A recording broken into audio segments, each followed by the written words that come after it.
आता आपल्याला पाहायचं चौथा जो मुद्दा आहे Newton's universal law of gravitation, तो आपल्याला स्टडी करायचा आहे. तर तो आपण बघूया. सुरुवातीला आपण स्टेटमेंट बघूया. स्टेटमेंटमध्ये काय आहे तर त्याच्यामध्ये आपल्याला पाहायचं आहे की या विश्वामध्ये, या पृथ्वी तलावरती कुठलेही दोन वस्तू असू द्या, कुठलेही दोन ऑब्जेक्ट असू द्या. समजा हा एक ऑब्जेक्ट आहे, this one, it is denoted by the letter capital A. This is second one. This denoted by capital B. And distance, यातलं जे अंतर आहे ते स्मॉल डी आहे. आता इथं अशी अपेक्षा करूया, these are spherical, they are uniformly dense, and so that their distance is actually geometric center of these two sphere. And after that what you have to see, and the distance between them is small d. त्यांच्यामधलं जे अंतर आहे ते small D आहे. आणि या situation मध्ये आपल्याला तो जो नियम आहे तो काय सांगतो तर the force acting between these two bodies is directly proportional to m1 m2 upon d square, where m1 m2, m1 is mass of a object A, m2 is mass of object B, and the force, the quantity of force which is acting on these two bodies is F. In this way I have written those things.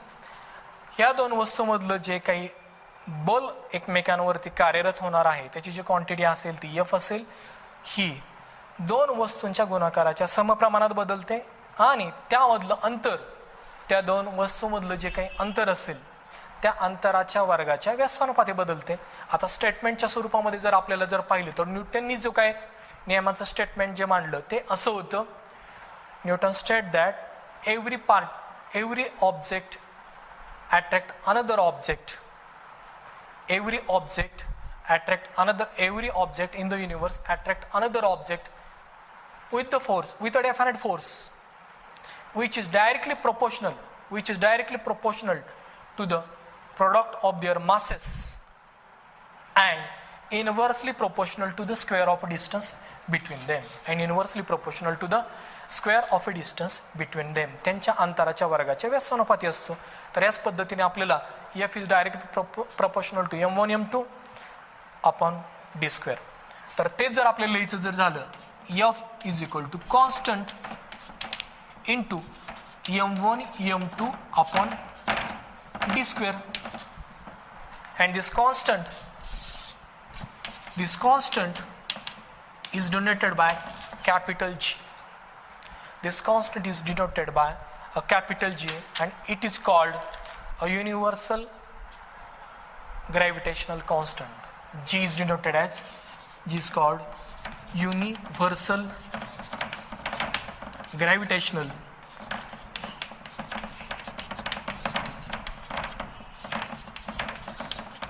constant. The G is universal gravitational constant, so that afterwards we can write as F is equal to capital G m1 m2 upon d square, m1 m2 upon d square, where value of G I am just right here. Henry Cavendish नावाचा जो शास्त्रज्ञ होता त्याने त्या काळामध्ये जी ची जी किंमत आहे ग्रॅव्हिटेशनल कॉन्स्टंटची, युनिव्हर्सल ग्रॅव्हिटेशनल कॉन्स्टंटची, ती त्याने शोधून काढली. ती होती 6.67 गुणिले 10⁻⁻⁻⁻ न्यूटन मीटर वर्ग पर केजी वर्ग. ही जी किंमत आहे ती आपल्याला प्रत्येक वेळेस विचारात घ्यायची आहे. आणि अशा पद्धतीने Newton's universal law of gravitation जो आहे तो संबोधतो की दोन वस्तू मग कुठले असू द्या, त्या दोन व्यक्ती असू द्या, दोन बेंच असू द्या, दोन गाड्या असू द्या, दोन प्लॅनेट्स असू द्या, एक स्टार एक प्लॅनेट असू द्या, what ever it may be, कुठली असू द्या, त्यांच्यामध्ये कार्यरत असणारं जे बल आहे त्याचं कॅल्क्युलेशन जर आपण केलं तर ते असं असणार आहे की F is equal to capital G m1 m2. m is the mass of first object, m2 is the mass of another object which is you have taken, जे की आपण तुलना करणार आहोत ते, and d is the distance between them.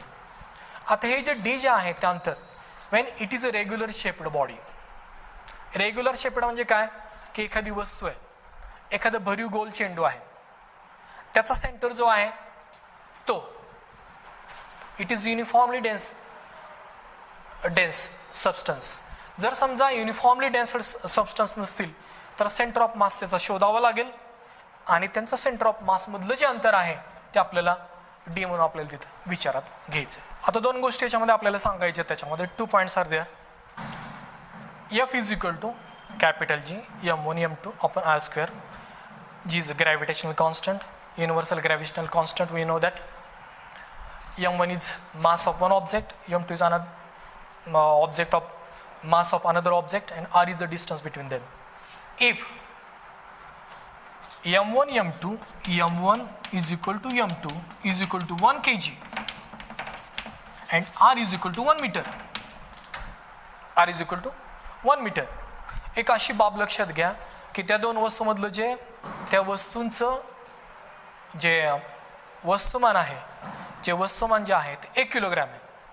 Mass of this 2 objects is 1 kilogram each and the distance between them is 1 meter. At that time what we have to find out by putting these values, ही जर किमती त्याच्यामध्ये जर टाकले तर आपल्याला काय पाहायला मिळेल, F बरोबर F is equal to capital G 1 into 1 upon 1 square, that is F is equal to G. F is equal to G. At that particular situation where the mass of these two objects is 1 kilogram and the distance between them is 1 meter. One another thing is that अजून एक गोष्ट मला त्याच्यामध्ये सांगायची कोणती, तर ती आपण बघूया. जर 2-3 केसेस आपल्याला विचारत घ्यायचे की हे जे बल आहे, गुरुत्वीय बल, ग्रॅव्हिटेशनल फोर्स जे आहे ते त्याच्यामध्ये काय बदल होतोय. जर समजा if m1 or m2 the mass of that object is increased, दुप्पट केलं, समजा दुप्पट केलं m1, जर आपण समजा m1 चं मास जर दुप्पट केलं तर काय परिणाम होणार आहे, हे जर दुप्पट केलं तर काय साहजिकच काय होणार आहे. केस फर्स्ट, समजा आपण केस फर्स्ट विचारत घेतली तर काय होणार आहे, F1 is equal to capital G twice m1 m2 आपण r स्क्वेअर, अंतर तेच आहे, मास बदलले आपण, आणि त्या सिच्युएशन मध्ये F1 is equal to 2 into G m1 m2 आपण r स्क्वेअर, m1 m2 आपण r स्क्वेअर. ही तर मूळ क्वांटिटी पहिलीच होती आपली, ही मूळ क्वांटिटी पहिलीच होती. याचा अर्थ असा झाला, it means that if we double the mass of any object then we can say that the gravitational force also increases, it is double increases. Another case, आपण त्याच्यानंतर अजून दुसरी विचारत घेऊया, दुसरी जी केस आहे ती आपण विचारत घेऊया, त्याच्यामध्ये काय घडतं. सेकंड केस आपण विचारत घेऊया. सेकंड केस मध्ये काय घडतं ते, जर समजा आपण त्यांच्यामधलं जे अंतर आहे ते 1 मीटरच्या ऐवजी 2 मीटर केलं, 1 मीटरच्या ऐवजी 2 मीटर केलं तर आपल्याला काय पाहायला मिळेल, F2 केस 2 F2 कॅपिटल G m1 जे आहे ते आपल्याला पूर्वरत पहिल्यासारखं करायचं आहे, विच इज m1 m2, आणि r जे अंतर आहे ते 2r, त्याचा वर्ग आपल्याला घ्यायचं. आपण 2r चा वर्ग करूया, मग काय होईल, F2 बरोबर G m1 m2 भागिले 4r चा वर्ग, 4r चा वर्ग. जर आपण 1/4 जर सेपरेट केले तर 1/4 गुणिले कॅपिटल G m1 m2 भागिले r चा वर्ग. याच्यामध्ये आपल्याला काय पाहायला मिळतं, 1/4. त्यातलं ग्रॅव्हिटेशनल फोर्स जे कमी झालंय ते कितीनं, 100 कमी झालंय. मूळ जे आहे त्याच्या 25% वरती आलं, पहिलं जे होतं त्याच्या 25% वरती आलं. तर हे जे दोन मुद्दे आपले त्याच्याशी निगडीत होते रिगार्डिंग विथ त्याची आपण चर्चा केली. आता शेवटचा जो मुद्दा आपल्याला बघायचा आहे तो म्हणजे uniform circular motion and magnitude of a centripetal force. हा मुद्दा आपण बघूया. Last point is uniform circular motion and the magnitude of a centripetal force. कल्पना करा, you have to imagine that here is a circle, its center O, the object A, this A is the object which is circulating around the circle with a constant speed. We have to write down those things. Consider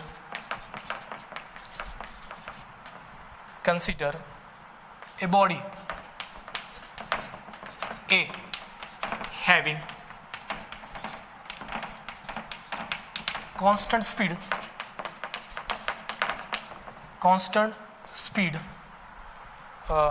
v and mass m and the radius of the circle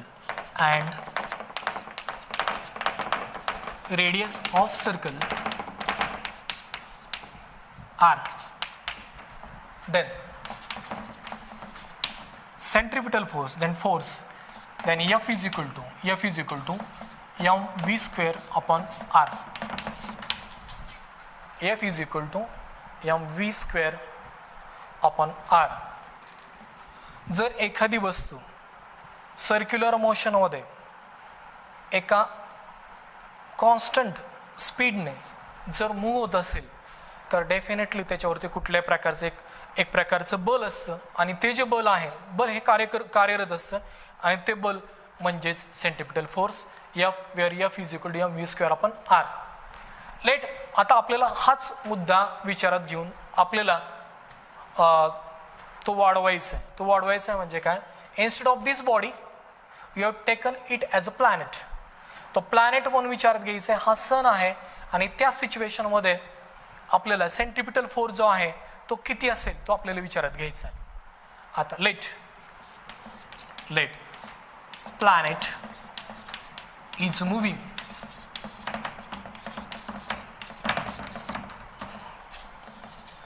around the sun with constant speed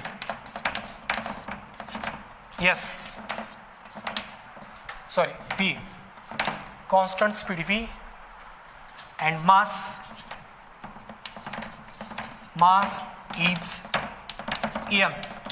आणि त्या सिच्युएशनमध्ये आणि त्यामधलं अंतर पण आपल्याला विचारात घ्यायचं आहे, distance between the planet and sun, where r is distance between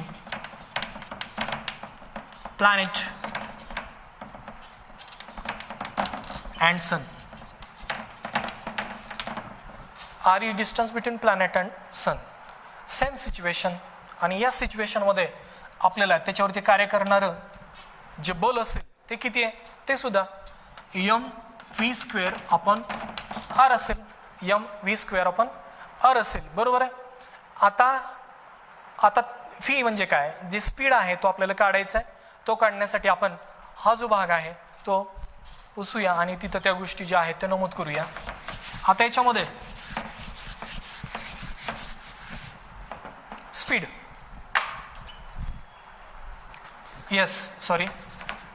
p is equal to distance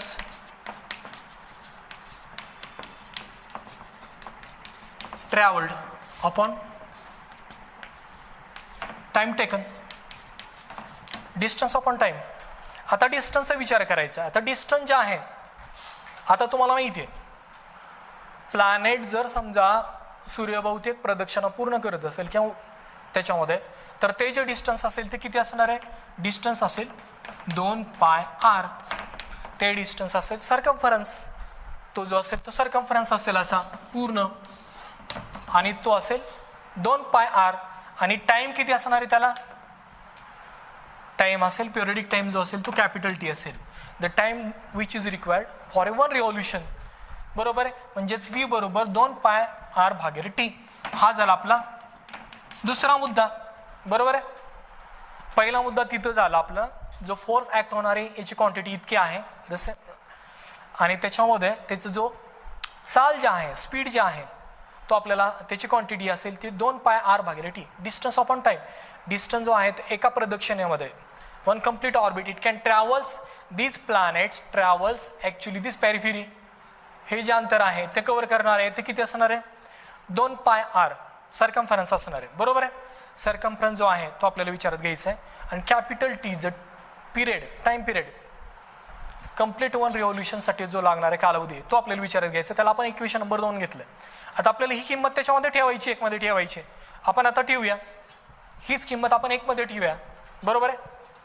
आता आपण काय करूया,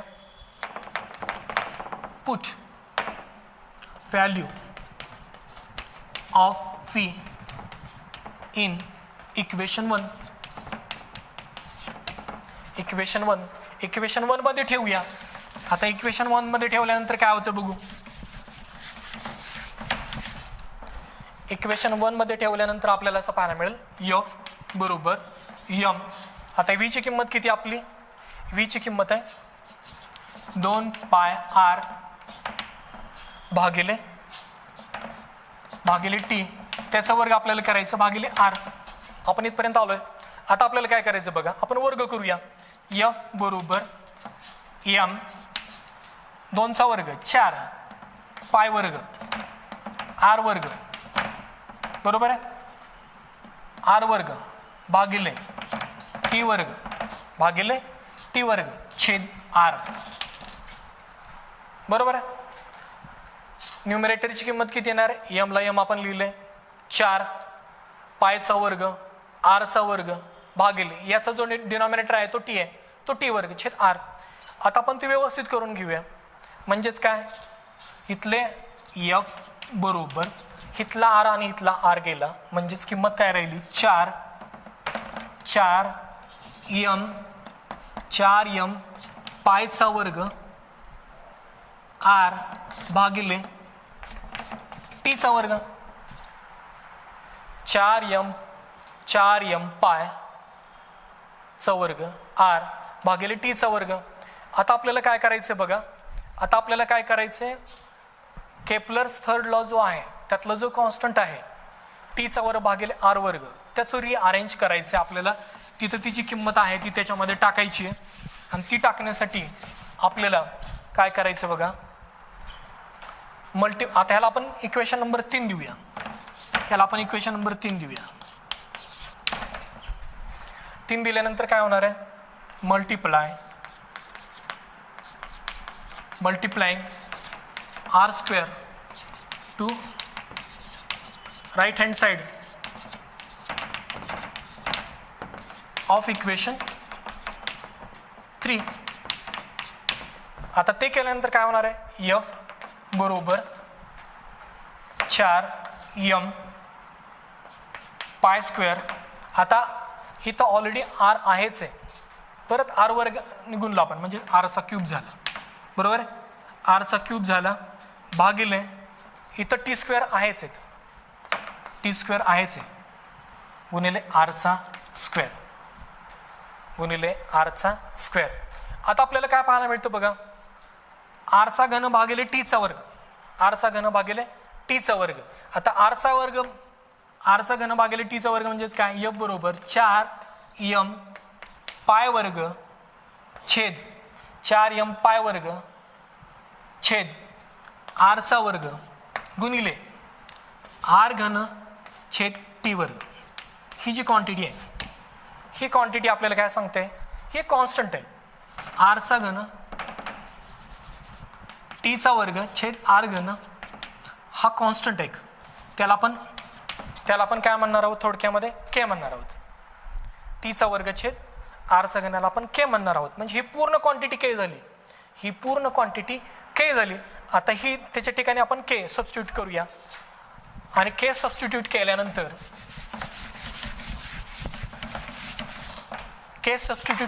आपल्याला काय मिळेल बघा, एफ बरोबर 4 एम पायचा वर्ग भागिले आरचा वर्ग गुणिले, आता इथं काय आरचा घन छेद टी वर्ग आहे. आता टी वर्ग छेद आरचा घन म्हणजे त्याचा रेसिप्रोकल आहे. म्हणजे आपल्याला काय करावं लागेल, केच्या ऐवजी 1/k करावं लागेल. म्हणजेच 1/k म्हणजेच एफ बरोबर 4 एम पायचा वर्ग छेद के इकडे आणू आपण, आणि आर वर्ग आपण तिकडे नेऊया 1/r वर्ग. ही जी पूर्ण क्वांटिटी आहे, ही पूर्ण क्वांटिटी ही सुद्धा एक प्रकारची कॉन्स्टंटच आहे. म्हणजेच F is equal to constant into 1/r², म्हणजेच F is directly proportional to 1/r². F is a gravitational force and r is the average distance of the planet from the sun. आणि आता त्याच्यावरून आपल्याला काय सांगता येईल?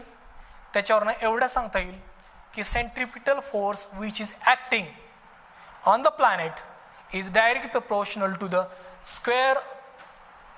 inversely proportional to the square of a distance from that planet from the sun. Even though the masses, this force is very weak.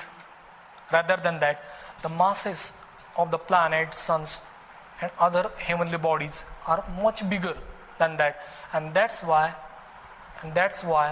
all these planetary systems are binding with each other due to that force. That is a gravitational force, and this is stated with the Newton's inverse law, which is stated as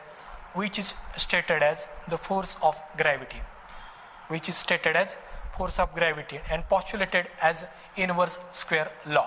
तर आज आपण gravitation पाहिलं. त्याच्यामध्ये ग्रॅव्हिटेशनमध्ये वेगवेगळे जे मुद्दे जे आहेत आपण अभ्यासले. या संदर्भात केपलर्स लॉ असू द्या, सर्क्युलर मोशन असू द्या, सेंट्रिपिटल फोर्स असू द्या, हे जे सगळे जे मुद्दे आहेत, न्यूटन्स लॉ ऑफ ग्रॅव्हिटेशन असू द्या, या सगळ्याशी निगडीत एक मी गृहपाठ तुम्हाला देतोय.